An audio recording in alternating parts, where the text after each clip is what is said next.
You're right, bud. Do you want to hear a dream I had? Go on. I'm always into dreams. He's always into dreams, him. So I have a big dream journal, and what you do is you put down all these things like how strange it was, the type of theme, all the main characters' location, what you ate before you went to bed, and I write down these things. And I always have weird dreams that I always feel like when I tell people them, they just feel like I've made them up. So they sound really, really surreal. But I'm well aware of your dreams and how surreal and weird, and you need to see someone about that, I think. Wow. This is what this podcast is designed for, you know? So this one is called Taking a Dip. So my friend Chris Rowe was driving me to the seaside. I got out of the car early to walk on the cobbled pavement. I see the sea, take my shirt off and dive in. It's going fine for a few seconds until Charlie Smith, my friend, decides to laminate over the sea. He laminates over the sea. The location changes to a front room and makes it a swimming pool built into the floor. I'm a bit trapped by the laminate, but manage to wriggle out. The pool then turns into tables that have keyboards on them, and Adam Cook, who's another friend of ours, is directing other people to play certain parts. I think you should write all these down and publish them. Yeah, I think everyone really wants to hear these, you know? I do. I do. In fact, I want you to make me a copy, because that's a bit of bedtime reading. And then what we could do is see if dreams reciprocate after you've read a story about a dream. Ah, that's good thinking, that, isn't it? Then it can be its own podcast. Yes. What Marv dreams about and what you dream about when you read Marv's dreams podcast. Indeed. Yeah. Yes. There you go. Strong. That's a strong opener there to episode 5 that we've got now. Hello, everybody. Episode 5. Here we are, then, episode boys. 5. That's a whole hand. That's a whole hand. A whole hand. And we're on Spotify, ain't we? We're on Spotify. Good evening, Spotify. It's great. What's on the old Dodger? I was checking the old statistics, and it's starting to shift now into the majority. People going onto Spotify, which is great. So hopefully that means more listeners, and that means more clicks, and that means more money. And then the second we get our money, we can stop doing this charade and run. That's all we're in this for. We were going to set up a what are they called? Crowdfunder. We were going to do that, but give us money wasn't really a good headline. So we had to give you something, something to give back into society and the music industry. And we hope this product suffices and we become millionaires and laugh all the way to the bank, to be honest with you. Yeah, I mean, I was hoping to kind of after maybe the first episode, maybe even to stretch it to like I'd have £1 million, but I don't know. Someone's told me wrong. I thought podcasting was all successful and famous, and I was like, I'm gonna have a limit by now. Same. I mean, I hear about these big lads in the podcast game, and I assumed I'd be one of them. Well, I am a big lad. I am in the podcast game, and I'm better than you all. So if you're listening, podcasters, we're coming for you. I like that. Right? I like that. You should be worried, because Marv and Mez are coming for you. Anyway, this week, Marv, what are we discussing? We are going to be talking about cover albums. Now, trying to Google research for this, and you type in cover albums, I think we both discussed that we both kept coming up with articles that are the best album covers, the worst album covers. You won't believe number 5 on these top 10 album covers. So that was annoying. So it is albums that contain songs by other people, maybe performed by one artist or maybe a couple of artists. But yeah, cover albums. So when a legendary artist or maybe a not well-known artist or band wants to go tackle somebody else's song, maybe a song they know is going to work, will the song just be able to transcend any kind of version that gets played along with it? Or will it become the band's crutch in that they're only known for the cover song that they've done? I mean, a most notable one was something like, well, the Bob Dylan kind of story that he... Well, that's good. What am I talking about? That's the one. He stole, in a way, kind of half-stole House of the Rising Sun from the original songwriter. And then what happened was that then he then only became known for that song around his circles when he was starting out. So it's like, this is on his first album. So he was annoyed about it. But obviously then later on, the Byrds did Hey Mr. Tambourine Man, which is Bob Dylan's song. And that became quite successful for them and maybe was part of their sound. And then obviously stuff like Jimi Hendrix, All on the Watchtower, which was a Bob Dylan song off of John Wesley Harding. And Bob Dylan was like, yep, it's better than mine. That is the quintessential version. Go see that. And it fits Jimi Hendrix catalogue completely. So when it works, it works. When it's great, it's great. But we're not here for that. We know all there is to know about that. I've got lists. Yep. I've got tables. I've got all these things. I want to hear about the bad ones. I want to hear about the ones where maybe it didn't work so much. Maybe it's a bit kind of, don't know what's going on in. I want to revisit them. I want to listen to them. We want to listen to them, put in research and figure out and go, you know what? Yeah, it's not the best thing. It's not the greatest thing, but look, it's music. You got to appreciate people trying. You got to see things from a certain perspective, and we want to defend stuff. I think that's kind of like a mission statement. We say it a couple of times before, but that's kind of a mission statement. I like it when I get DMs from people saying, you know what? I went back and listened to that album. It ain't as bad as I thought. Or people listening to the albums that we talk about. And yes, what we will do, someone suggested that we should make a Spotify playlist or a YouTube playlist of maybe a couple of songs from the albums that we've talked about, just so then we can keep adding to it each episode so people can just kind of go through and they can go, oh, yeah, that auto-tune on the George Strait record is terrible. And, oh, yeah, Black Sabbath, that doesn't sound like them. And all these things, eh? How's about it, Mez? You up for that? I am absolutely up for that. Absolutely. I like that. Yes. Yes. So, anyway, Marv, did you... In fact, no, I'm not going to ask you. I'm going to talk about me because everyone wants to hear about Big Mez. Anyway, this week I had a big old dive into the live album of George Strait. Ooh. You gave it a go. Big old dive because you said about it. You said about how it's great and the songs are well written and blah-de-blah-de-blah, whatever you want to call it. I am now going to give my critical analysis in 20 words or less of that album. That is concise. Something we're not well known for, but we're getting better at it, I think. You gotta be concise where you can, you know. So, as I said, I listened to this album. Now I am not known for my country prowess. I am not the biggest country fan in the world. It is no secret that I do not dive in. However, I bloody loved it. Wow. I bloody loved it. Despite all we said about, the auto-tune and, it shouldn't really have this much on it and that much on it, etc., etc. I loved it. I absolutely loved it. And even the name, The Cowboy Rides Away, I loved it. I thought it was great. How fitting for a man with such a legacy. And, the auto-tune's too much. I'm not going to lie.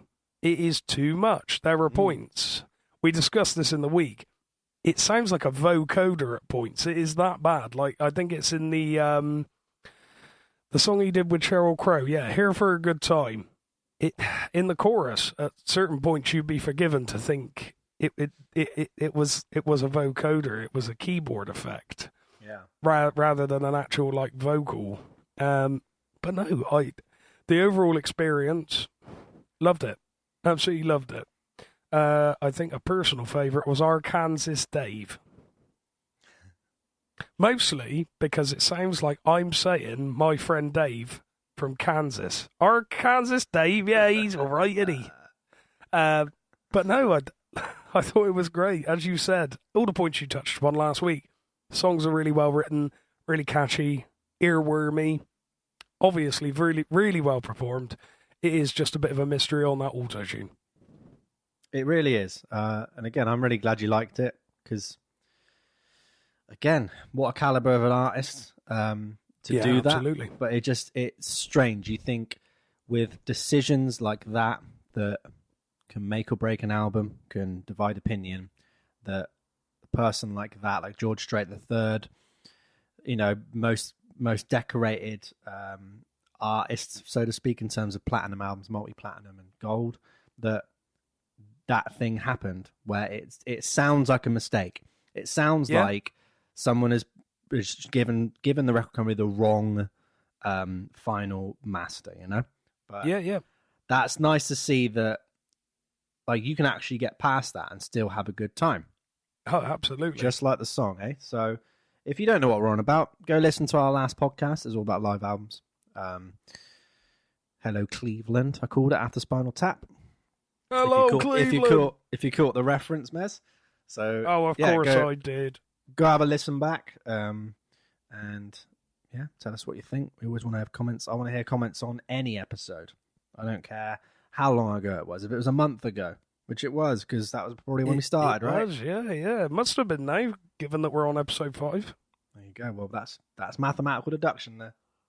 It is indeed. But yes, indeed. I loved it. Did you have anything to listen to this week, Mark? I did. I had to. Oh, I say I had to. I listened to Sheer Heart Attack by Queen, Mez. Good lad. And they've been awaiting my response. I have. I've been eagerly awaiting it. You've been eagerly awaiting. I think it's such a shit. It's actually really, really good. I actually really, really liked it. I really enjoyed it. Brighton Rock. Oh my God, it stunned me. It's amazing, isn't it? For the Brian May freak out and the fact that, like, his chugging and his lead playing. Yeah. For 74, I was like, this is fast. Oh, this is like almost beating Sabbath fast for that time. Oh, Duke and Shred. And I'm like, but not even like shred in the term of like maybe how I say shred. Shred in the term of like in the metal arena. I think that Brian May, if he put his mind to it or left Queen and was like, you know what, I want to go a little bit harder and faster and heavier, he could play in Metallica. He could play in these really fast bands. He could play in Death. He could play in Venom. He's that good. It really took me by surprise. So I was really excited for that. Flick of the wrist with those like trademark harmonies. Yeah, so lush. Lily of the Valley was lush. Do you know who's doing the high note on In the Lap of the Gods? Roger Taylor. Does he do all the high ones? Every single, in any Queen song where there's a stupid high falsetto, like to the point where it's almost grating on your ears, it's Roger Taylor. It's very interesting. She Makes Me, Stormtrooper and Stilettos. I mean, I liked every single song. Like, this is a stellar album, really, really good. Are they sustained guitars acting as synths on that track? Yes. I really like that effect. And again, for 74 and for not necessarily the irony of the fact that Queen said, you know, we don't use synths, but the fact that they could actually replicate synths with guitars there. I mean, not so much live, but I just liked that. It was a good little addition. A little bit of tongue-in-cheek. I liked all the songs. I think my overall impression was that it was just a solid rock record that has flashes of their later work. Obviously, they perfect with something like Night at the Opera and their classic run. But I went into it thinking what I thought Queen would sound like, maybe Queen 1 that you have shown me, and maybe thought it was the operatic kind of stuff. But no, really pleasantly surprised. I'm going to say it again because England is great. Really pleasantly surprised. It sounded very British sounding and English sounding. It is very much like that, yeah. There wasn't a lot of like American kind of influence or blues. Wasn't necessarily there. Yes, I liked it a lot. Can I ask? Mez? Go on then. What do you want? Sorry, this isn't a fact. I just wanted to ask. Do you remember much of Bring Back That Leroy Brown? Yes, only because you've played it to me quite a lot, so I recognise it straight away. I was going to say, what were your thoughts on that without my influence of going, listen to this, Marv, it's the best. It was just cheeky. It was cheeky. Yeah. Amazing. It was like they like I said, that was kind of the flashes of like what their later albums would be. And it is. They just didn't, the breadth that they kind of had of like going full on punk, full on really, really fast to these kind of like jaunty singing them in the pub songs, like a British pub song. But yeah. What's the next one I got to listen to, Mez? I'm going to go for another Queen one for you. I'd say go Queen 2 now. Okay, I'm going to go Queen 2. Go Queen 2. That's much. Like, go on. That's like height of the prog. Songs about ogres and battles and fairies and all sorts. I really think you'll enjoy that one. Oh no! But if you're not in it for the longevity, but you are because I've told you to be, go and listen to Queen 2. I mean, I'll put it this way: I never want to see Lord of the Rings or any of that stuff. No. The thought of ogres and all that rubbish. That's I don't even know hobbits. You know what I'm saying? The songwriting is stellar. It's just some of the songs have lyrics evocative of those themes. I'll think of happier times then when he starts talking about ogres and hobbits and the land of dragons and all that stuff. But hey, it is what it is. It is what it is. So yeah, I'll give Old Queen 2 a listen, and maybe you'll give something a listen when we talk about all these maybe I will albums we've got. Maybe Definitely I will. I might be talking about. But yes, we're talking about cover albums. So we've already kind of touched on when you have a song that's not necessarily well known and someone covers it and it becomes their signature work. I think that can work for a lot of people. Like we said, Jimi Hendrix, I think that was really, really good. Not necessarily his signature song, but like it became his sound. It like the song kind of then belonged to him. It could exist there, but that's usually just talking about single songs rather than whole albums. Whole albums are kind of a different ball game because what do? Do you kind of go, right, let's just pick on our personal favorites rather than what our band or our sound is and stick to that and pick other songs? How far do you branch out? What kind of works for your genre? What kind of does? How far do you experiment? When you do the cover, do you stick to what the template is? Do you try and how much artistic expression and creativity can you like put yourself on these songs before people go like, oh, you're butchering it, oh, I don't like it, Example, good old Mama Robinson, old Debs. She does not like Higher Ground by the Chili Peppers, which is a Stevie Wonder originally. She can't stand it. She cannot stand it. Now, I think they do a good job simply for the fact that, to me, it sounds like a Chili Peppers song, and it doesn't ruin the Stevie Wonder one. I can, in my mind, listen to the Chili Peppers one. It doesn't revert me straight back to thinking about the Stevie Wonder one. I can kind of view it in its own thing. Yeah, I could see that. Yeah. Yeah, and yeah, I think that works. There is one song that makes me cringe and makes me want to leave any sort of building that I'm in when I hear it. One cover song. I want to know if you can name it, Marv. I think you can. You know exactly which one I'm on about. The level of hate and contempt I have for this is off the charts. You're going to have to give me 3 clues. Okay, I'm going to give you 1 because we're already an hour in. Nearly. No, we're not. We're half an hour in. Oh, either. Shut up. Round it up. Yeah. What's that as a percentage? Good for us. It's pretty good for us. Yeah, it's not bad, actually. Okay. A very popular metal... Well, I say very popular. A popular metal band increased their popularity by covering an absolute stone-cold classic and changed it, and now I want to vomit over every single one of them. The guitarist is playing keyboard, and for some reason, everybody over the age of 40 thinks it's the best thing since Bon Jovi released Living on a Prayer. All I can think of is Van Halen. It's no. That's not right. What's the band? The band is Disturbed. Oh, no. Oh, yes. I can't stand this song. I can. I hate it. No. It makes me angry. It makes me angry. Why have they done that? And why do people think it's good? Why? Yeah, he's got it.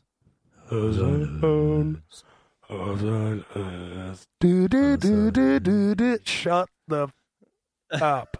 Yeah. I don't want to hear it. It's terrible. Yeah, it's terrible. It's terrible. I don't want to hear it. Yeah, but people go mental for it. Why? Well, I like the song in the first place. It's quite nice. It's a nice rendition. It's soft. It's schmaltzy. The original's quite soft. Go and listen to Simon and Garfunkel. What's wrong with you? Goodness me. Anyway, enough of Mez getting his hair off. Not much of it left to go off. Hey, that was a public service announcement by James Christopher Nathaniel Robinson Crusoe Merrett. Where's Crusoe come from? go listen to Simon and Garfunkel. And I agree with you. And again, that brings up a good point, which we will get to later on. But let's actually get into it. So let's dive in. Merrett, why don't you go first, lad? Why don't you go first with the pick that you've chosen? So, the two albums I'm going to discuss have something in common. In fact, they have two things in common. I'm not going to talk about those until I've talked about the albums individually. So, I don't know why I said that, but anyway, just to keep you on tenterhooks, I think. So, the first album I have picked, and I want to see your facial reaction to this. I cannot wait. I'm ready. It is, and I'm being totally serious, it is The Crazy Frog Presents Crazy Hits. That is what I have picked to discuss as one of the albums in this podcast. Oh, I just got to try and hold back doing a Crazy Frog impression because it's just going to go into absurdity. Yeah. So, listeners, this is absolutely true. Absolutely true. And for those of you who are like, nah, what's he on about? He's had an easy ride this week. It's 48 minutes long.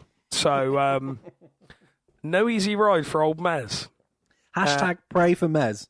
Absolutely. So, the two genres I can pigeonhole this album into, well, I say two genres. I kind of stole it from a website, but we won't talk about that. Electronica. It's taking influence, mate. It's not stealing. Borrowing. Right? It's borrowing. Yeah. Electronica and Eurodance. So, I am not very well acquainted with either of those genres, so this was an interesting listen for Mez. So it was released in 2005. Underneath, I wasn't expecting this. It was released under Universal Music Group. So obviously they have lots of different sort of, I don't know how you describe it, like little smaller labels that they already own, like branch offs and stuff like that to other countries. Sister labels or subsidiary labels, yeah. That's the one I'm after. Thank you, Marv. No worries. So, I love this. This is amazing. It debuted number 1 in the New Zealand Top 40. It also debuted number 1 in Turkey. It reached number 5 in the UK albums chart, number 18 in Australia, and number 19 on the US Billboard chart. It had absolute, unequivocal mainstream success, this album. Unbelievable.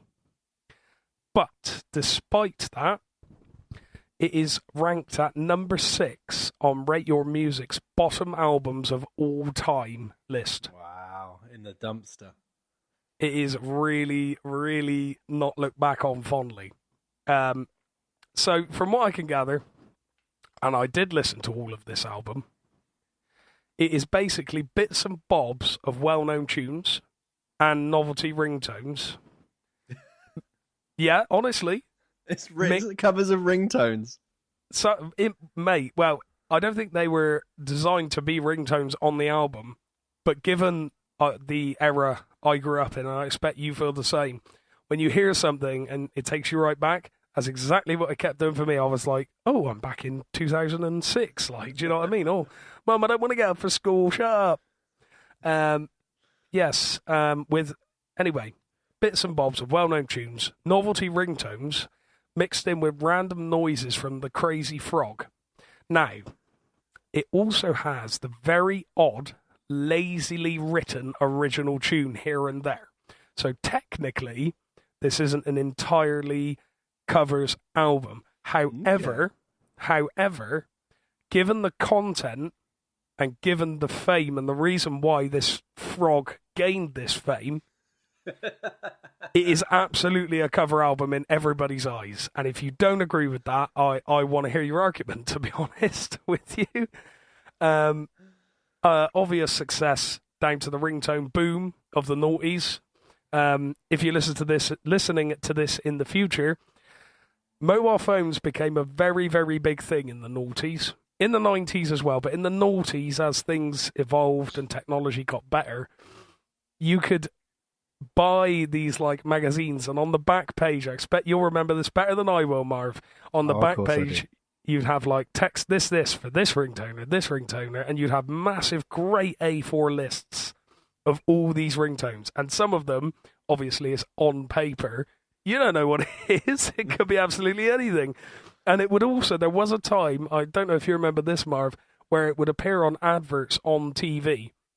Like, for you to text in and get this ringtone and buy this ringtone on TV at like 3 o'clock in the afternoon. Like they put some money into this. Unbelievable. So yeah, that's the obvious reason why it became so popular.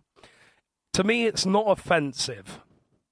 However, it does become very grating after a long time of listening.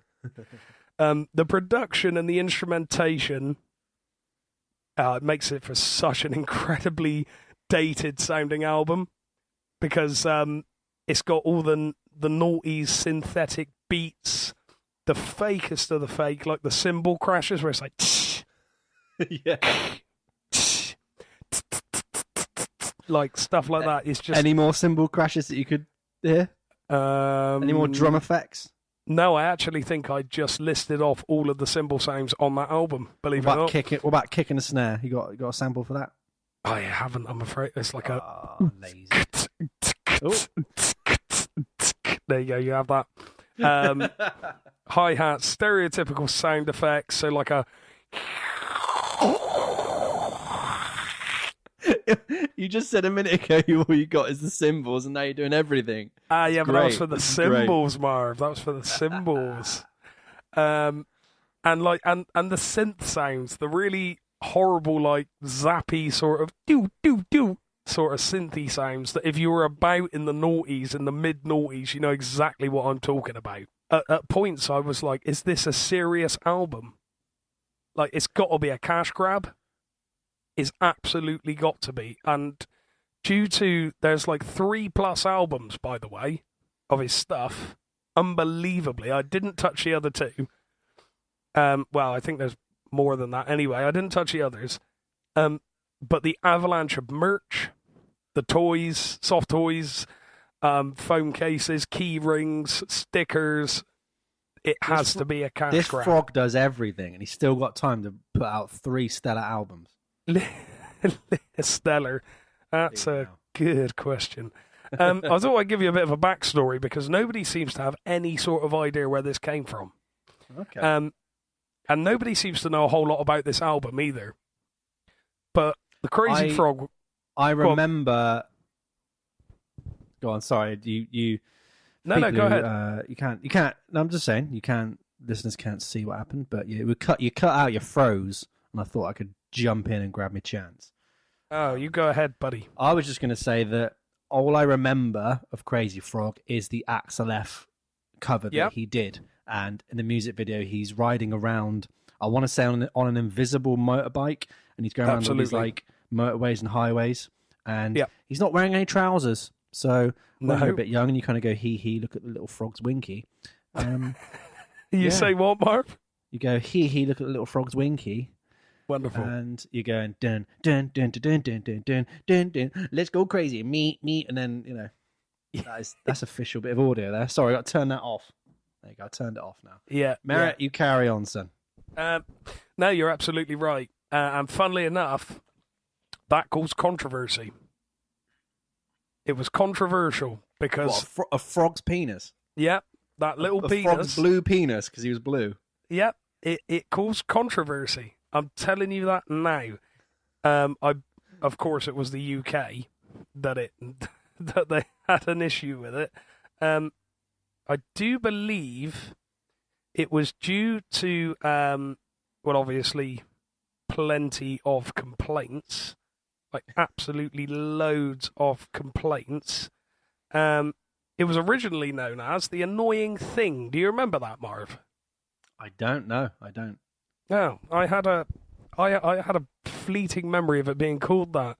But anyway, in February 2005, viewers submitted a number of complaints to the UK's Advertising Standards Authority regarding the advertising campaign, complaining that the Crazy Frog appeared to have a visible penis and scrotum. Some parents complained that this made inappropriate viewing for children.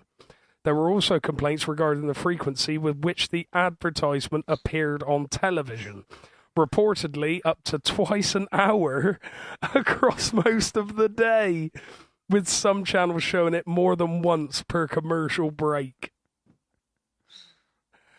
Unbelievable. The ASA didn't uphold the complaints, pointing out that the advert was already classified as inappropriate for airing during children's television programs, because it contained a premium rate telephone number. Obviously, you had to text in and pay for the ringtone and whatever.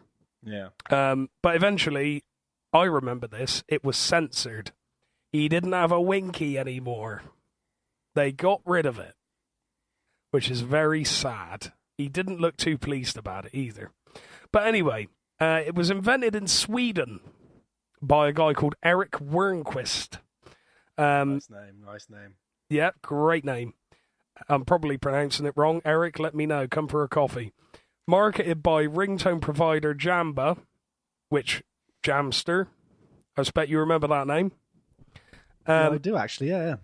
Yeah, there you go. And it was originally created to accompany a sound effect produced in 1997, whilst a guy called Daniel was attempting to imitate the sound of a two-stroke motorcycle engine. So the frog isn't even like the impression. It's an impression of an inanimate object that then was just called the annoying thing, and then they went, let's make it a frog, and they've monopolized it into this whole other thing that makes merchandise for kids to buy, yet you can't let the kids watch the advert or ring in for the ringtone because that's an adult thing. You know, that has like bills and money and stuff. So how weird for something that was like huge and that must have had good marketing on that record. It just seems like a weird PR nightmare. Yeah, it must. I can only imagine the manager of, because again, I couldn't find a name for anyone who made the album. It's just under the Crazy Frog. I think the Frog did it. You think the Frog did it? I think the Frog did it. I think the Frog did it, the whole thing, one take. I think he did all the tracks live. He got his little frog buddies. All right. And he went, look, we're here, we're naked. We're ready to go, yeah? Come on. And it was recorded as the album was. Let's go, Froggers. Winky's out. You know what I'm saying? Multiple instruments being played. I'll leave it up to the imagination of the viewers how some certain instruments I'm not going to... You know, we're going to keep it clean here. We like talking about frog penises, but sometimes when you're sitting down, you're having your fish and chips, or you're having your nice little vegan lasagna for me, something like that. I don't want to be chowing down on that, look up and see a animated frog's penis that used to be an annoying thing, that used to be a sound of a bloke imitating a motorbike. I don't want that at 9:45 when I'm watching Emmerdale repeats.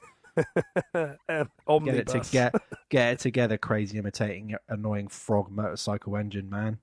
But the whole thing is what's mad about it is the fact that I got all this information, but no one seems to know the name of the producer, the recording artist. It's just the Crazy Frog. Anyway, here's our last bit of controversy for this album before I give it my overall thoughts. I want to hear the songs. You want to hear all the songs? What are the songs? What are the cover songs that he did on the album? We'll get to that, my lad. In fact, because I want to say there might be a Queen song on there. Am I mistaken? There isn't on this particular album. But he may well have. He did Ice Ice Baby, so class. Yeah, which is that's the level we're talking of. Yep.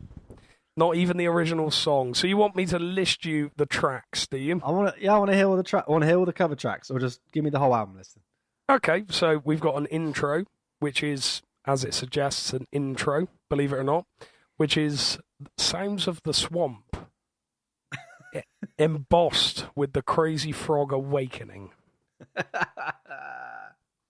A lot of these kind of shifted to background noise, so I don't remember a lot about them, I won't lie.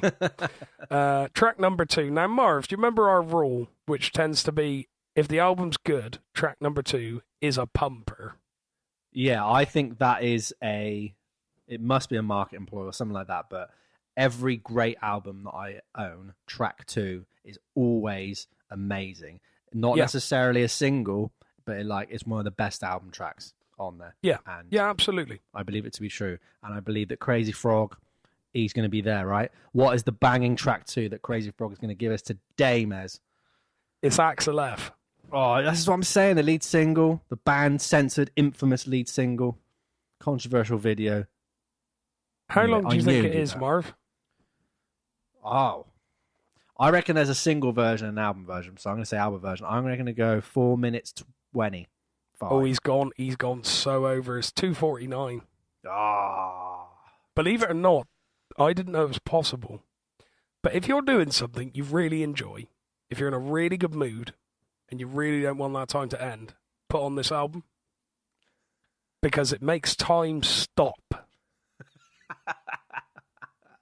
I checked my phone, my Spotify, about 3 times per track on average, just to go how much of this is left.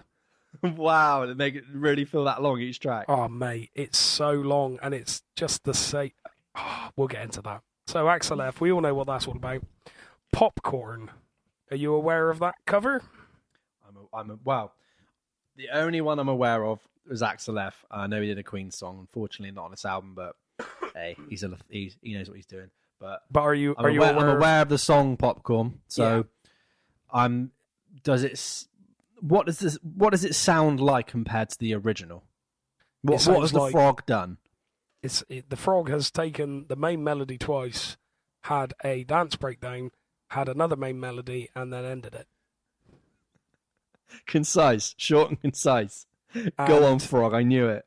And track 4 to track 16 is pretty much the same. But I will still list the tracks for you. I don't know all of these songs. Okay. So we've got track 4, Whomp, There It Is. Track 5, Whomp, WHOOMP, exclamation mark, open bracket, there it is, close bracket. There we are then.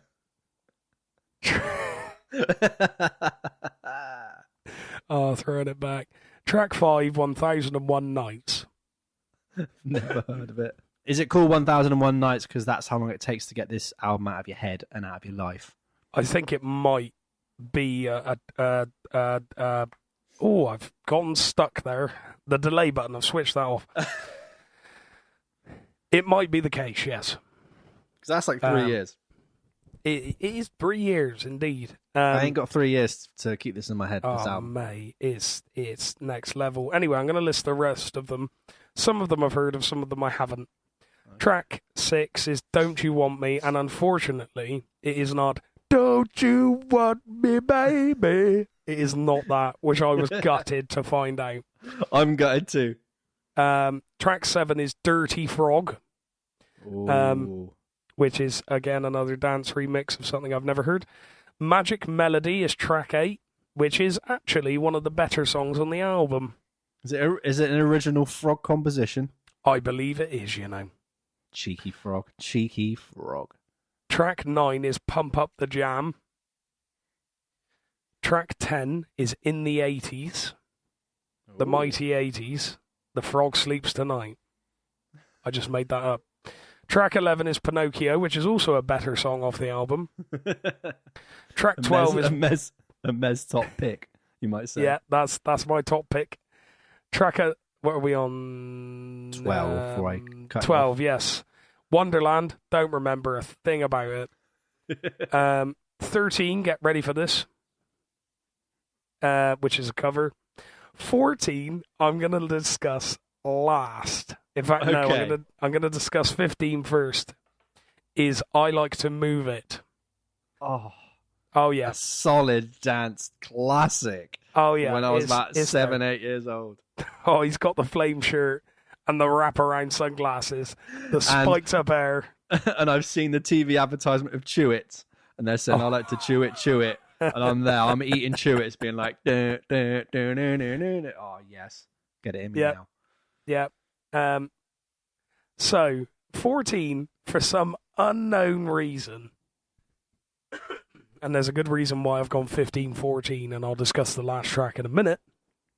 For some unknown reason, the 14th track is the theme for the American show Dallas.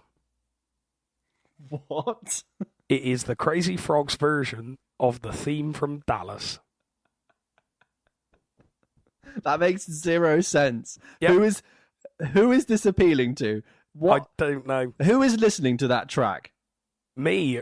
That's Apparently right. you're the demographic. People who need to discuss it on a podcast. Well, in actual fact, that was something else I wanted to point out. How many monthly listeners do you think the Crazy Frog gets on Spotify, Marv? Oh, I reckon he's hitting more than 1 million.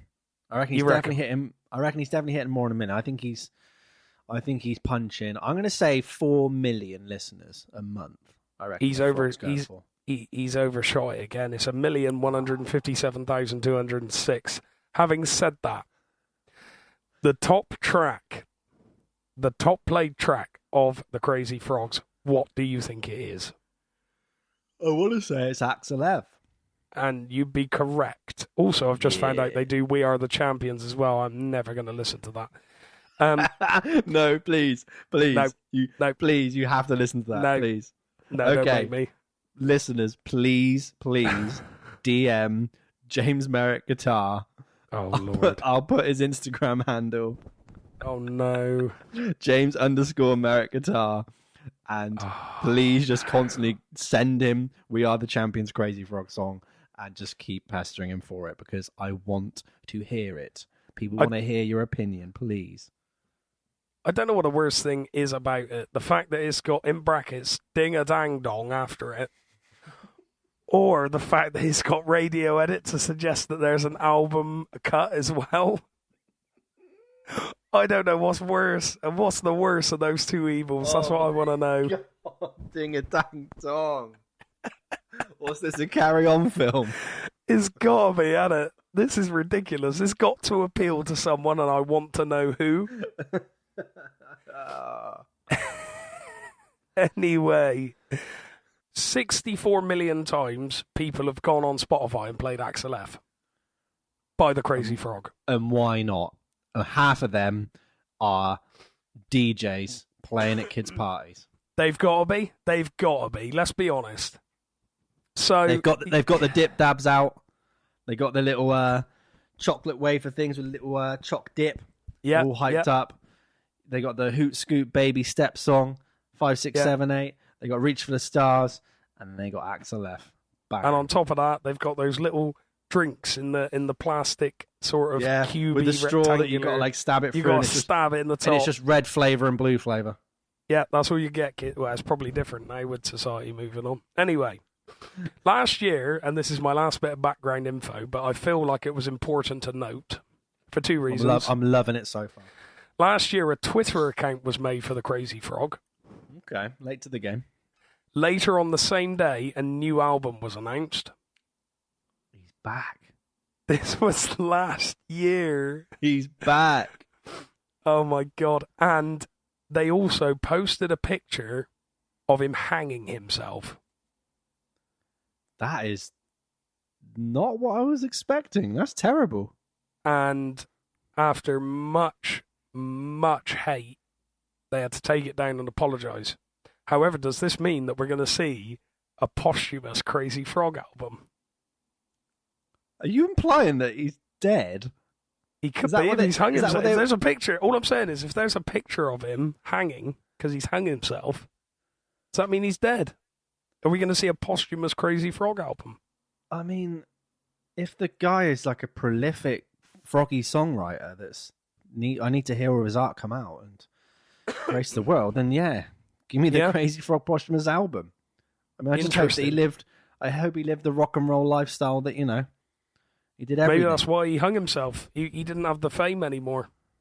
Maybe he's washed up, playing all the little ponds, the little lakes. All his little frog mates left him. The greasy lily pad. All of his tadpoles are going hungry because he's got a drinking problem. Newt's getting for free. Yeah. Oh, my Lord. Anyway, my initial overhaul. R.I.P. Crazy Frog, by the way. Yeah, R.I.P. Well, I want to hear your posthumous album. Yeah. There is a lot of repetition. Like, a lot. This has got to be aimed at children. It's got to be. With this level of repetition. Yeah. And there's 16 songs of it. So you've got plenty to choose from. It's a difficult listen if you'd like to stay for the whole ride. So, because of the repetition, the lazy dubbing of gling, gling, every 10 minutes. That's a signature line of it, isn't it? Yeah, it is. It really is. It really is, Marv. No, listen to me. It really is. Yeah, it's really dated. Yeah, but I also think it's obviously not meant to be taken as a very serious affair. It's a cash grab. It happens. In my opinion, it's easier to stare at a picture of him with his penis out for 48 minutes. So the fact that it was censored, I think they've done themselves a disservice there. And finally, they could have doubled the revenue stream. Yep. Finally, the last track. You're not ready for this. I'm really not. Remember last week how we spoke about having fun on stage with Elvis whilst Elvis was on stage? Yeah, only if he was on stage though, yeah, but carry on. Yeah. Imagine a Crazy Frog song like that. With no music. It's just Crazy Frog talking. That is 3 minutes and 8 seconds. It is called Crazy Sounds a cappella. And it is exactly what it sounds like.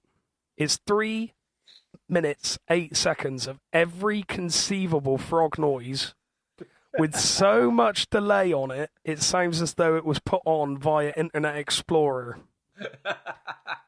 It may be my favourite because there's more variety in that track than there is on any other track on the whole album.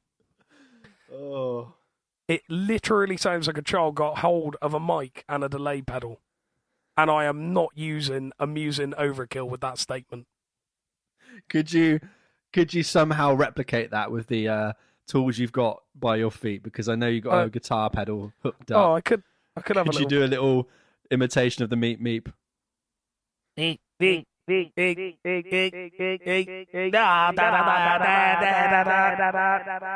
Anyway, that's the end of that. Overall, I want to hear so much more, but I'm sure you do. But people are listening here, Marv.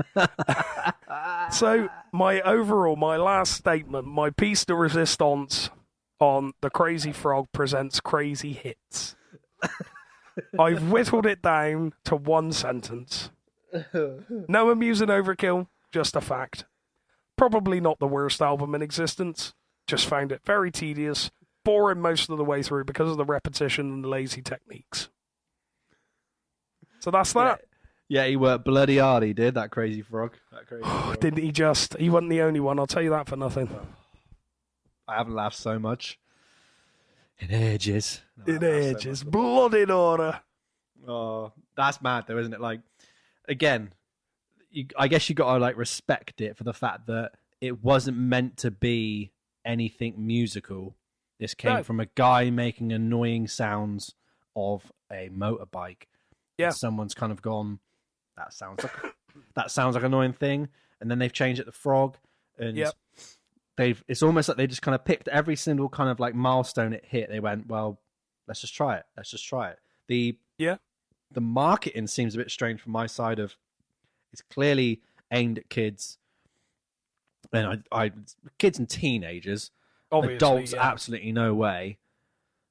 Maybe the types of songs they picked rattle my brain a little bit, and because they're not aimed at kids, the types of songs he's kind of doing. But I guess if you look at something like "We Are the Champions," Axel F, Popcorn, these are like older songs that I guess if a young child hears early on, even in that kind of strange format, at least that exposes them to that, and you have that effect like I have with the skate videos with my mum of like, who's this? Oh, Pink Floyd. Oh, Dolly Parton. Oh, Bob Dylan. And then suddenly I'm listening to the good stuff, you know? That is a positive way of looking at it. Absolutely. Yeah. It's like what I think we've said it before on here. In fact, we must have. The Greta Van Fleet effect. Kid brings it home, goes listening to it like, oh, I love this. Dad comes in. Oh, what are you listening to? This great new band. And he goes, oh, you have much to learn, young Jimmy boy. Here's Led Zeppelin. Anyways. Well, I might kick myself for saying this. Go on. But I will listen to it. I will listen to it. I'm going to listen. Bold claim. Now, do you think I should listen to Queen 2, then Crazy Frog? Other way round. Or should I listen to Crazy Frog? Yeah. And then be like, I cannot stand anymore. And then Queen 2 will be such a relief that I'll give it such an overrated, overcorrected review. I'll be like, this is the best thing music's ever created. I think you should flip a coin. Let fate decide. I'll do heads Queen, and then I'll do fake computer-generated frog penis for if it's Crazy Frog. Yep. And I'll let you decide. Also, that's a very interesting coin. That'd be a very rare coin, wouldn't it? Heads and computer-generated frog penis.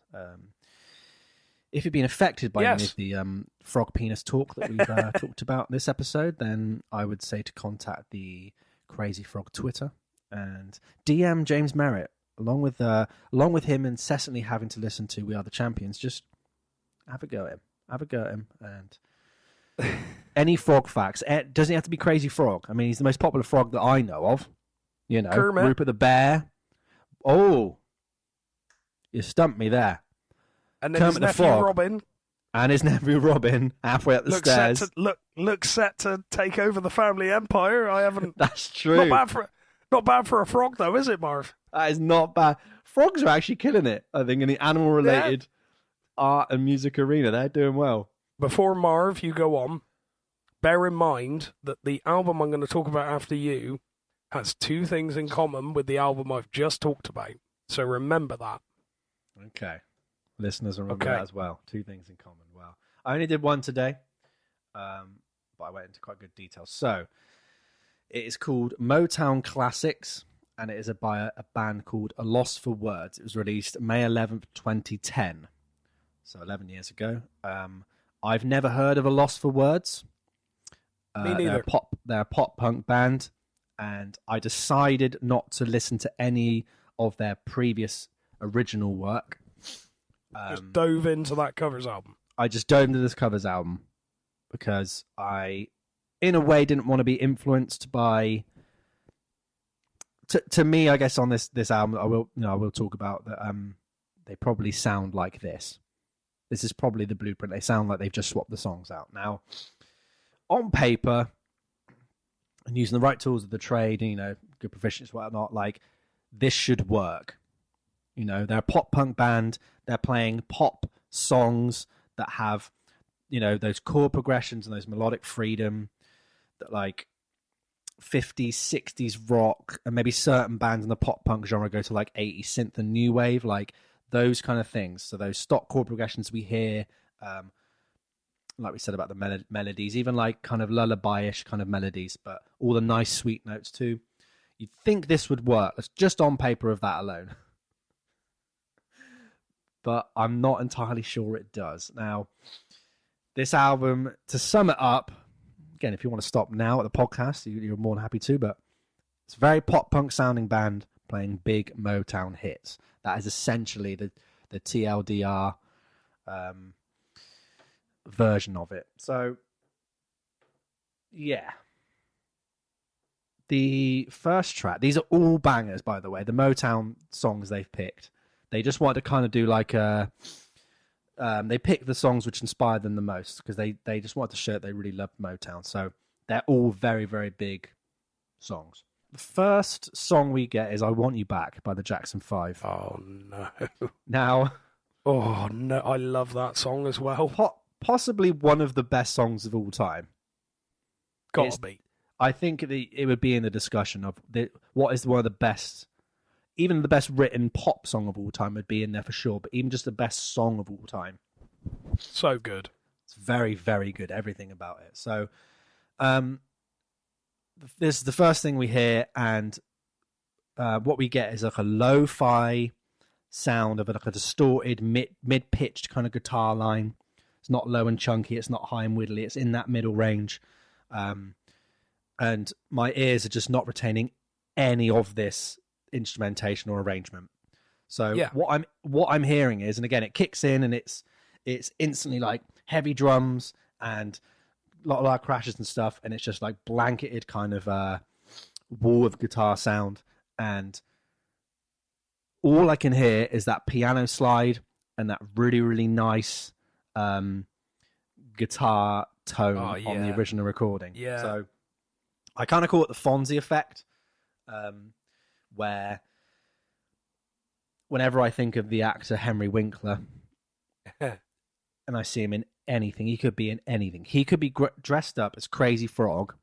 He could have painted himself blue, put on some goggles, and be riding around on an invisible bike. And I'm just going to go, there goes Fonzie. A common theme for all of these songs is that that's what happens.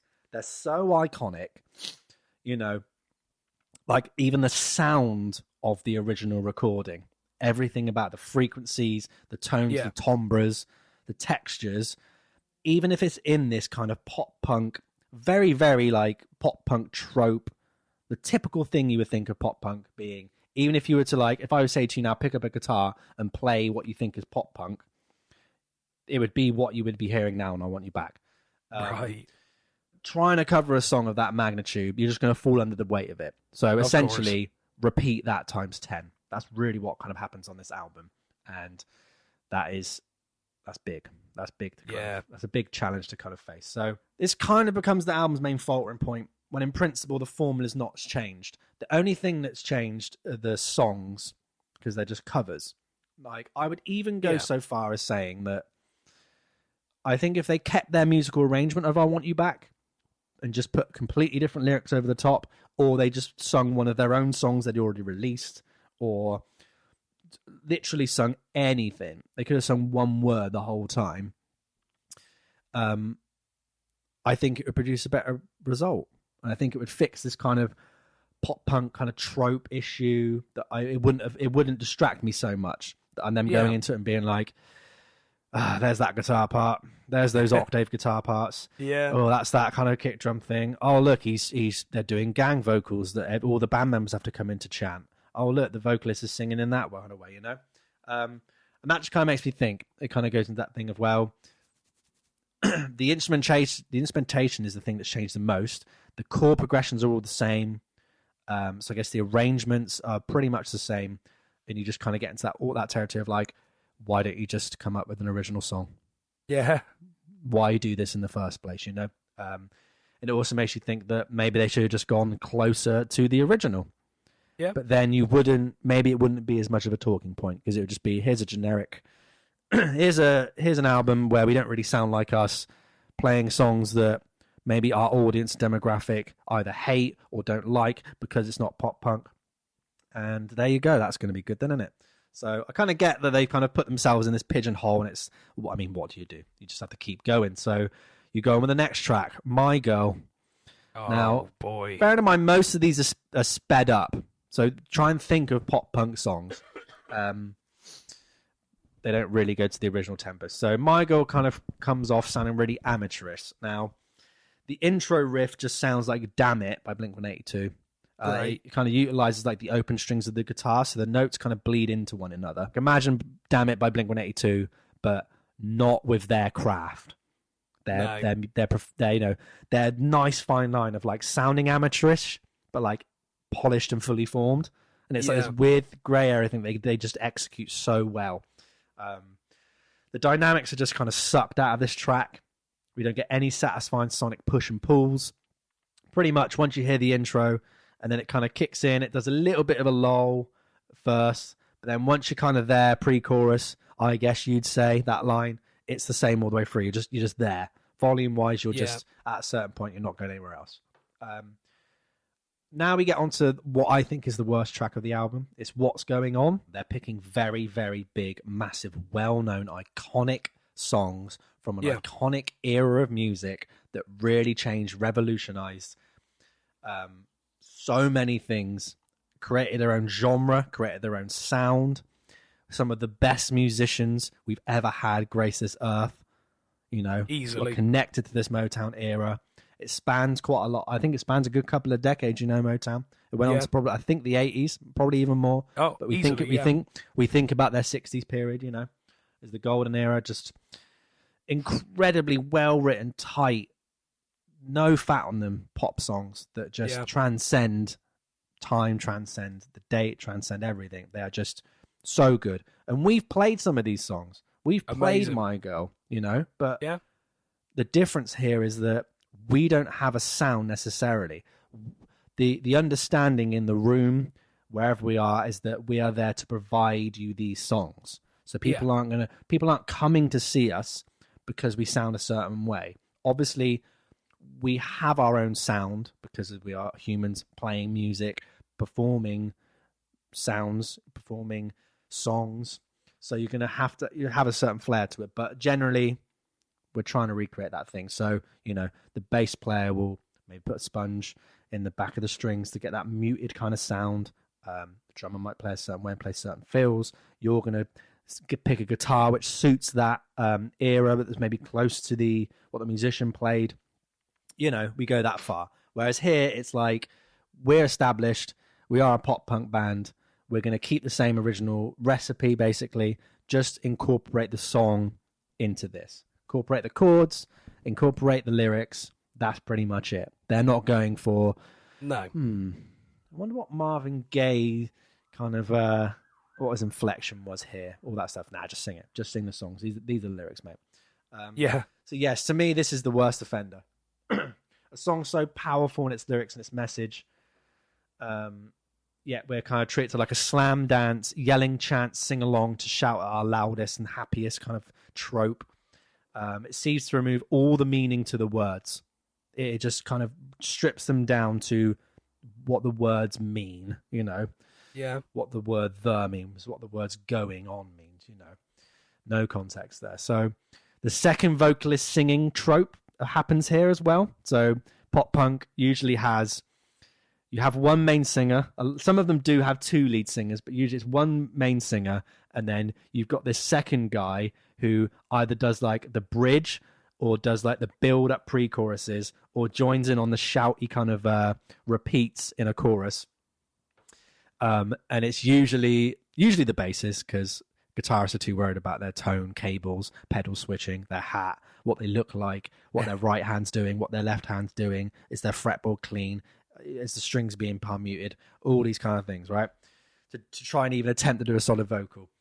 And usually it's just shouting. It's just like very high, kind of high pitched and just kind of one note and whatever. But again, you've probably heard this a million times, so just think of that. This is what I mean. Just think of those references and you'll listen to this and go, it's exactly what I thought it was. It is Ron Sill. Literally. If Ron Sill could perform an album, that's exactly what it would be. Does what it says on the tin. Exactly. So instead of this being, again, I'll try and say this right now. Instead of being a very political and racial and social themed song that really kind of gets you thinking and wondering, and I'd say it was quite revolutionary for its time indeed. It just comes across as a message to like angsty teens. So when we hear the line, but who are they to judge us simply because our hair is long, I just think of pop punk, man. Mom and dad tell me what to do and I just want to eat pepperoni pizza. Yeah. That is just all I hear. And that's what it does. That zaps all meaning. Yeah. All meaning to the whole song. Next one. Now, I wasn't expecting this one, but I really want you to kind of give a maybe estimation of what you think this sounds like. So we've got All Night Long by Lionel Richie. That's it. So the face you did there, which was frowning, leaning forward, and a little bit of mouth agape. What's your first thoughts that a pop punk band, a very generic pop punk band, sounding wise, are doing All Night Long?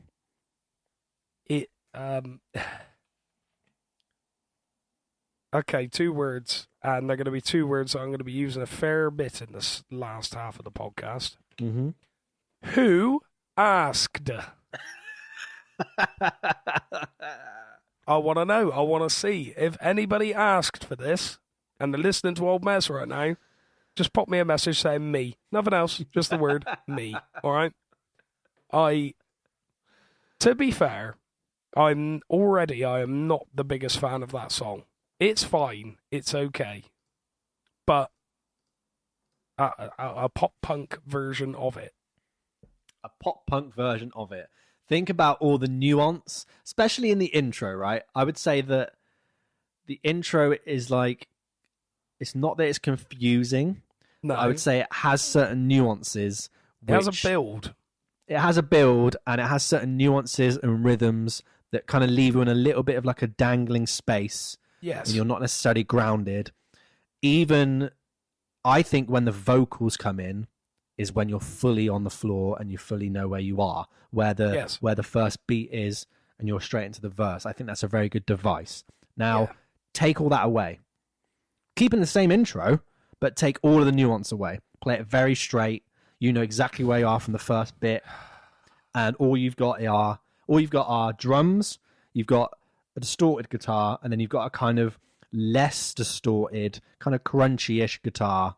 In terms of how the album is, it's done the song justice. If you view it in the context of this album, I'm not really mad at it. It doesn't, apart from the bridge, it doesn't really embarrass himself. They go for it on the bridge, fair enough. They don't go for it on the intro and the play on bit. But there are trumpets. I don't even know if they're real. They're low in the mix, but they sound really like a first take. Like the trumpet's gone. I'm just going to play you what I'm playing, all right? Just so you got a rough feel of it. He's played it. It's a bit rough timing wise, kind of swaying a bit, and they've just gone, yeah, whatever. We got to go in 10 minutes, mate. That gives, again, another thing of like, if you're going to commit, go all the way. So I don't know if they're real or not. They could be real, but even if they are real, they don't sound real. The next one is I Just Call to Say I Love You. Now, not in Stevie Wonder's classic period, this song. I think it came out in the 80s. And I want to say this is the first #1 song where the person wrote, produced, arranged it, wrote some more. Basically, they did everything, and it got to #1. Played all the instruments. That's a cool little fact. Marv factoid. So this is where the kind of a big clash happens. So pop punk's usually like a very diatonic affair. They pick a key, and they kind of play the chords that you hear in that key, and don't go out of it. So they stay. It's very neutral. It sounds very normal sounding. Resolutions kind of happen, and you just know that it's there. Your ear is waiting to hear certain chord changes. And again, they're mostly in happy keys, major keys. D major being a great one. And again, these chord progressions that we hear quite a lot in thousands of hit songs: the 1-4-5 progression, the 1-5-6-4 progression, the 1-6-4-5. That is the doo-wop progression. Stand By Me, for example. The 1-6-2-5, which is like a jazzy one, but we hear that quite a lot. One I was thinking about earlier, which would be the 6-2-5-1. That's another good pop punky one. Yeah. So, we hear this a lot in pop punk songs and in just normal pop songs, but the thing that changes is the instrumentation and the decoration and the melodies. So that kind of gets around it. For someone who maybe gets a bit tired of simple music and simple chord progressions, I kind of flit in and out with it. Not that it's a love-hate, but sometimes I want some complexity, sometimes I don't. So if someone can kind of come up with something new with these old chords, and my brain doesn't instantly go towards it and go, oh, that's just these 3 chords, I'm impressed. I'm always impressed. A melody can go so far. So the chorus of I Just Call to Say I Love You is pretty much 4-5-1. So it's very, very stock. We've heard it quite a lot. And that should work, right? That should work. It's not a hard thing to pull off, definitely not. We got the subject matter lines up, right? With the pop punk narrative, boy meets girl, check. The chorus chords and the melody are simple. They're short in range, and they follow a pop punk chord progression, double check. but the verses. Now, oh boy, the thing is about the verses are, if you're not aware of I Just Called to Say I Love You, if you're not, you need to listen to the whole podcast, then go listen to it, then go to this exact point and stop, and then go listen to the song. It has key changes, it has modulations, so it goes out of the key, it goes higher. You know? And only when that happened, I was like, oh wow, pop punk shouldn't do this. Pop punk cannot handle modulations, key changes. There's a reason why I've not heard it. And it's for this very, very reason. It sounds very, very jarring.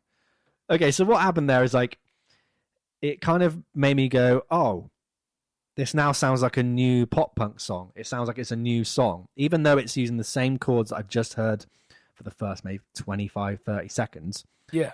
Because like we said, a lot of these pop punk songs use the same chords. Everyone uses the same thing. Yeah, they just put different melodies over the top, maybe different sounds and tones.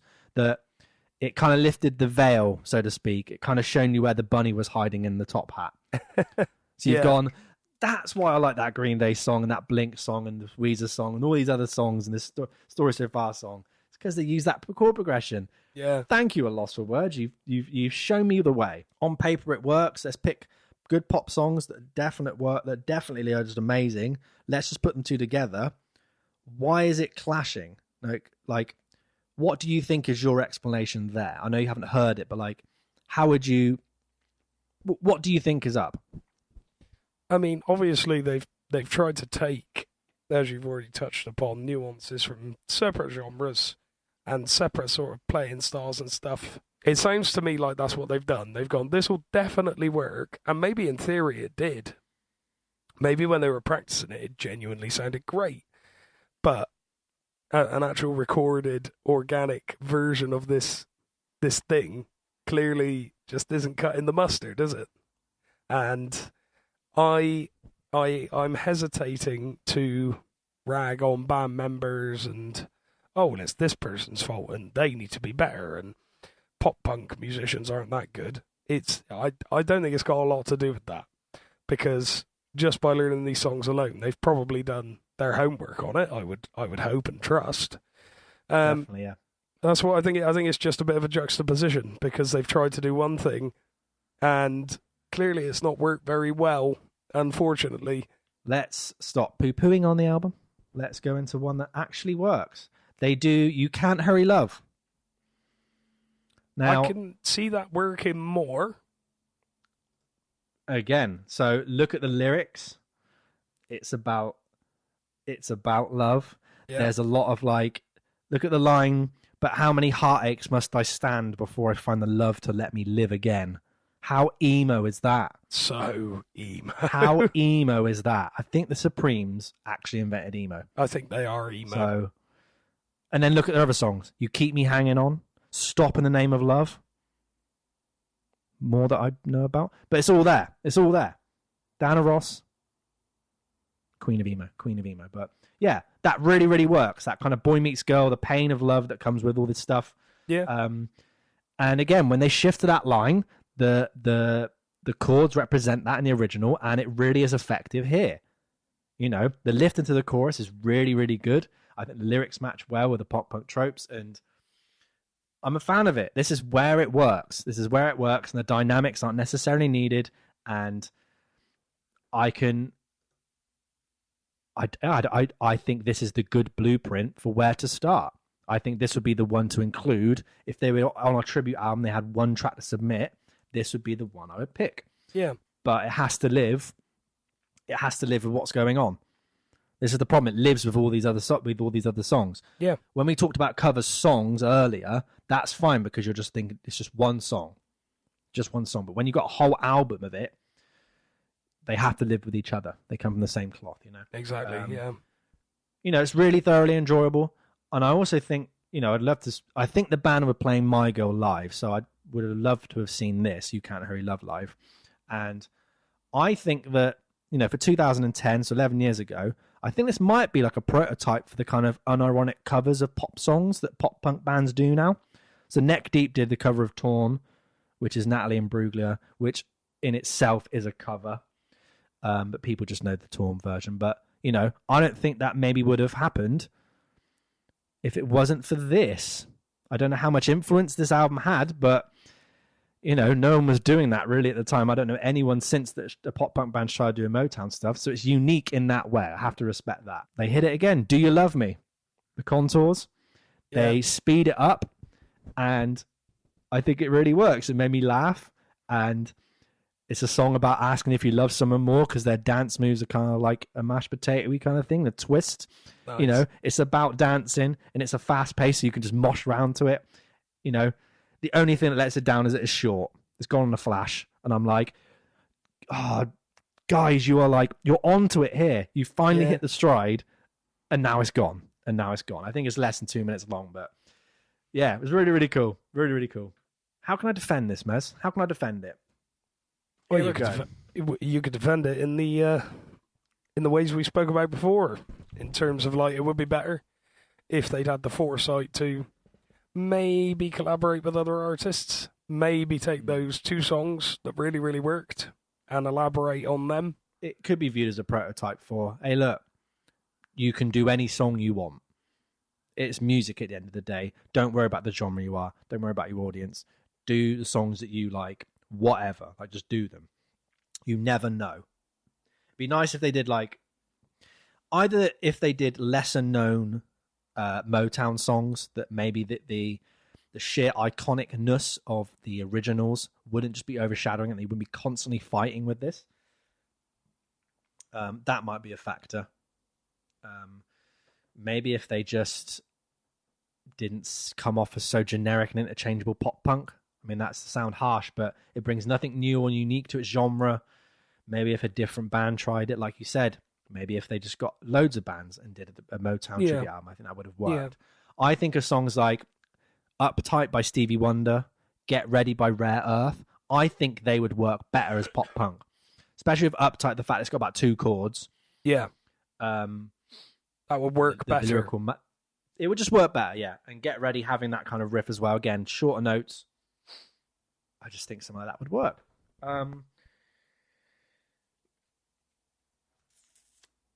Yeah, or not just sticking to Motown. Why don't they just try just doing a bunch of different ones? I think that would have worked, and then it would have made stuff like You Can't Hurry Love and Do Love Me stand out more, and then we could actually go, these are really, really good. I like this. Again, it just begs that question, but again, I think it's a bold experiment to kind of tackle these giant songs and to bring something new, and I believe an untried thing at the time, this kind of genre blend here, the pop punk. Again, like we said, I think it influenced, I feel like it might have influenced these kind of unironic pop song covers. So for that aspect, I kind of respect it on the aspect of that, like, it's just going for it. Yeah. That's what you should all be like anyways. Just go for stuff. See what happens. Don't be worried about if it's not going to be received well or anything. Like, just go for it. And if you commit and you do it with all sincerity, I think that stands out the most. Absolutely. That helps. That even kind of colours your end opinion, I think, in a good way. Is that as long as it's done sincerity and it's not a cash grab and it's not, you know, much like Crazy Frog. He went in there with all sincerity. He knew what he was up to. So I respect Crazy Frog in that regard. I respect this band, you know? And I think You Can't Hurry Love and Do You Love Me? Great. Yep. I would, to the point where if we ever do a ski season again when we're in France and they like pop punk, they like rock songs, I would want to do these 2 songs. I think they might actually work. So maybe next year we might do it. Who knows? It'd be very interesting to do. But I could see how it applied to like a young audience. So like who only know pop punk, they only know Blink, they only know this song or this band, sorry. And they go, I like this. And then it spawns them into going into listening to Motown. And that's great. Getting stuck in one genre, not great. It happens when you're younger, really, because you're kind of more, there's a lot of other factors of like, what would people think of me if I listen to this? Am I staying true? Am I going to be hated on for listening to this? It doesn't really matter. I think that when you get older, you don't really worry about that stuff. So it's a good kind of dipping their toe in the other water to other stuff. I don't hate the album. I would say go listen to it. I think if you're a pop punk fan and you don't hold the original songs in such a high esteem maybe as I do, or maybe like people that don't know any pop punk would do with the originals, I think you'll get along with it much better. I think the pop punk tropes won't annoy you, but if you are of a Motown 60s, 70s rock pop fan, you're going to struggle. But try to respect the attempt and the intent that's happened here. And yes, absolutely. There you go. So Mez, if you want to listen to it, you go do it. And we'll chuck. I'll chuck You Can't Hurry Love onto the playlist, and then maybe I'll chuck I Want You Back or What's Going On onto the playlist too. So good and bad. Yeah. I will go and listen to that. It sounds like an interesting feat. Yeah. You said you got a nice special surprise this second album. I want to hear it. You're in the dark as well. It looks to me ominous. I am in the dark. It has gone dark outside. Quite sad. Oh well, getting darker later now, so that's something. Yes, I have another album to talk about today. It is not as discriminatory as Crazy Frog Presents Crazy Hits. It's something a bit more closer to home. It is Undercover by Ozzy Osbourne. It is the first and only cover album he has ever done. It was released in 2005. Now that is the first correlation with Crazy Frog Presents Crazy Hits. That is the first correlation. Okay. Think about how weird that is. From one end of the spectrum, Crazy Frog is releasing Crazy Hits. From another, Ozzy Osbourne is releasing Undercover. One of metal's biggest icons, biggest artists ever. So, released on Epic Records. It is 55 minutes long, so bear that in mind. This is a serious album, and it is only 7 minutes longer than Crazy Frog Presents Crazy Hits. That crazy frog. This is interesting. The album charted at number 50 on the Swedish albums chart, 67 on the UK albums chart, 95 on the Swiss albums top 100, and 134 on Billboard 200. So, are you telling me that Crazy Frog did better than this album? Yep. Isn't that mad? Crazy Frog Presents Crazy Hits utterly, unbelievably outsold Ozzy Osbourne's first and only covers album. It's just quite lazy covers. They're relatively Aussied up, if you like. They've got their Aussie-isms. But for me, there's no real depth or content in comparison to the original tracks. I will mention one track now, and even just reading the track list and seeing this song there absolutely told me that it was just like, it's just a lazy covers album. All the Young Dudes. Oh, no. And on top of that, Ian Hunter, the vocalist of Mott the Hoople, appears on it. So it's just not even a cover, really? Not really, no. My good Lord. In my opinion, I didn't need to hear Ozzy singing In My Life, and I didn't need to hear him singing Working Class Hero. He doesn't do the worst job on them, I would say. It's okay, it's fine. Yeah, it was, like I said, when I heard All the Young Dudes, I just realised that is another metal musician trying to release something just to say relevant, make sales, though it was more than likely the work of Sharon. Because we all know how much Sharon Osbourne likes the money. Don't we? First song, Rocky Mountain Way. Fine, okay. That's all I have to say on that one. Second song, In My Life. As I've already said, I didn't need to hear it. I mean, to me, Ozzy has a very specific, a very noticeable vocal, and that vocal, to me, does not lend itself well to In My Life. That's how I feel about that. He's just got a very particular voice. That's how I feel about that. The next song is Mississippi Queen. And on it is Leslie West playing a solo. The guy from Mountain who plays the original, right? Who originally did Mississippi Queen. Absolutely correct. Then we've got an absolute classic, which I'm going to say the name of, and I'm going to see if you can decide which artist he is covering here. The song is Fire. I would say Jimi Hendrix, but if you tell me it's the Arthur Brown one, it's the Arthur Brown one. What? It's Arthur Brown, yeah. And it is bizarre. It is absolutely bizarre. Then we have Working Class Hero, which, like I said, he doesn't butcher it, but I didn't really need to hear it. Then we have Sympathy for the Devil, which, again, is fine. I'm not really sure. I mean, it's over nearly, it's just under a minute longer than the original. Yeah, it's just fine. It's just fine. I have nothing else really to say about the whole affair. But yeah, in terms of genre creating and band inspiring, few have done more than Ozzy.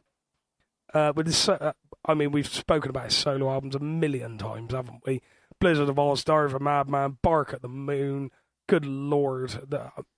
Completely changed metal forever, in my opinion. Absolutely changed the entire game. Indeed. He got to write some of the best metal at the time that still holds up now. He got to work with some of the best and biggest names in the business, released some amazing material prior, because of obviously his time in Black Sabbath. Again, a subject that often crops up in our conversations, Marv. We both adore Sabbath, and good Lord, the early stuff. Oh my good, don't get me started. Don't get me started. But it seems really random and unneeded that he's added this to his repertoire. It's the first and only covers album, as I've said. Yeah, I don't know. Like I said, some of the songs have their charm in different ways. But I just don't like the sound of his voice on some of them. Or could it be the fact that I'm used to hearing him sing certain things in certain genres? Could I be rose-tinted glasses on old Ozzy Osbourne here? Could it be me with the problem? But yeah, overall, not an offensive album. Well produced, good players on there, played well, relatively easy on the ears. But to me, it's nothing I haven't heard before. It's nothing I haven't heard before. So, what's your take? Why would he have done that? Is that just a cash grab, or did he just sit up in 2004, 2005 and go, "Oh, Sharon, I want to, yeah," and then he got in the studio? I mean, at this point in his career, he didn't need to prove anything to anybody. He'd almost he was in his third phase. He'd already done Black Sabbath, smashed the game in that, then left. Was basically holed up in a hotel, drinking and drugging himself to death. Gets reborn as a solo artist, completely smashes that as well, and then becomes a reality TV star at the Osbournes, which was the first of its kind to really be the way it was, and is the template for things like the Kardashians, which are absolutely massive now. Yeah. So he was a massive TV star at that point. I mean, he's Ozzy Osbourne. He is of that ilk. He could do whatever he wants. He's a pop culture icon. He can do whatever he wants, and if you want to dip in and see what he's up to, fair enough. But you have so much classic, iconic stuff to go to, you can't really be mad. It's not like he's in his classic period and then he's dropped something like this and you think, oh, that's bad, and it's to stop the train dead in its tracks. He doesn't need to do that. Yeah, I just think he had nothing left to prove. He just wanted to do something. Sharon's great at marketing and great at promotion and great at the kind of business side of it. Fair enough, release it. At the height of the Osbournes TV fame, why wouldn't you? I think it maybe ties in more into that than it does maybe his musical legacy. And again, younger audiences who may only know him as a TV star go, oh, he does music. And it ropes in both the younger audience and the older audience, maybe in terms of songs. Maybe comes across as a TV personality singing songs for the younger audience. So I guess in that regard, as a marketing decision, it works. But I guess in execution, it just comes across as nothing special, nothing new, nothing ventured. So it just becomes forgotten about, and that's why no one talks about it. At least if it's an epic mess of a failure of an album, that's why people talk about it. But this is why we pick it up and we still talk about it. Nothing to prove. He's just carrying on doing what he does, and I still have an element of respect for that, because it shows that he clearly loves what he does. Otherwise, he would have released stuff up until, I don't know, like we were saying, until hair metal grunge came out, and then he would have gone, right, I'm going to go retire. Enjoy it, lads. See you later. Yeah. But yeah, so I mean, I don't know. I think it's all down to perspective. I think in a way it could be seen as a cash grab, as in Undercover. It's obviously going to make money. Obviously, it didn't do very well, but it's Ozzy Osbourne. It's going to sell. It's going to sell somewhere. Yeah. Because it's Ozzy Osbourne. It's the Metallica effect. Because he released it, it is bound to sell some form of copies, isn't it? Absolutely. They have, artists like that have a baseline audience that will buy absolutely everything they do. Yes. And that's the goal. It really is. Yeah. It really is the goal. You can release anything and it's going to sell. Imagine having that level of confidence where it's just like, well, we'll put it out. It'll buy me another Ferrari or something. Yeah. That's fine. It will guarantee make its money back, stuff like that, you know. I think as well, this album doesn't hurt his legacy. Like I said. No. Even at the time it came out, it doesn't hurt his legacy, and he can just get on with stuff and people can see it as an oversight. And they can dip into it if they really want to. If you're a purist and want to get a bit more of it, and I would like to listen to it purely for Jerry Cantrell. That piques my interest. There is a lot of great guitar work on this album. I will say that for it. In fact, just generally, I mean, there's just some good musical performance on it. Like I said, my one issue with it is I didn't really need to hear it. No one really asked for it, but as we've said, as we've discussed, as we've ran around with. But yeah, I recommend you go and listen to it, because it's not as offensive as the album I talked about before, nowhere near. But yeah, like I said, some songs have their charm, and I'm going to give you one last quote, because it's absolutely killer. In the end, we stumble upon Sympathy for the Devil, the Rolling Stones classic, Ozified and extended to 7 minutes 11, with Latin flavour and Muppet-esque rhythm added for good measure. I can even imagine Kermit and Miss Piggy dancing to this. Although Undercover is miles away from a masterpiece, it's still more listenable than anything Ozzy made in the last 20 years. Down to Earth, Black Rain, Scream. A fact that speaks volumes about the decadence of this once creative heavy metal icon. What song would you put into the playlist then? If you had to pick one song off of this, maybe one bad one and one good one. One bad one and one good one. That's a toughie, old Marv. I'll tell you that, me boy. All the Young Dudes, just because I know it annoys you. Thanks. And I'm not going to tell you which one's good and which one's bad. All the Young Dudes, because I know it annoys you. And Fire. Okay. Well, we'll put them in the playlists. We'll have the Spotify playlists up and ready. Same with the YouTube ones. And yeah, let us know what you think about them. Let us know what you think about any of these albums. Let us know about any albums any cover albums you know that we have missed and you've gone, this one takes the cake.